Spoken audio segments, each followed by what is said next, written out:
ഇന്ന് കർക്കിടകം 1 പെരുമ്പാവൂർ ശ്രീധർമ്മശാസ്ത്ര ക്ഷേത്രത്തിൽ രാമായണ മാസാചരണത്തിന് തുടക്കം കുറിച്ചു.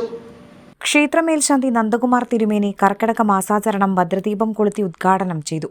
ഉപദേശക സമിതി president NP Babu, secretary B Vijayakumar, professor KN Unnikrishnan, ഉപദേശക സമിതി അംഗങ്ങൾ എന്നിവർ പങ്കെടുത്തു.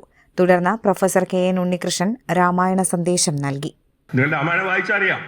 അതായത് രാമായണത്തിലൂടെ അങ്ങനെ കടന്നു പോകുമ്പോൾ അവിടെ ശ്രീരാമനെ കുറിച്ച് പറയുമ്പോൾ അദ്ദേഹത്തിന് ആയിരം നാവ് അല്ലെങ്കിൽ എത്ര വർണ്ണിച്ചു കഴിഞ്ഞാലും മതിയാവാത്ത രീതിയിൽ അദ്ദേഹം നമ്മളോട് പറയുകയാണ്, ഭക്തിയിലൂടെ മോക്ഷം നേടുക നിങ്ങൾ എന്നുള്ളതാണ്.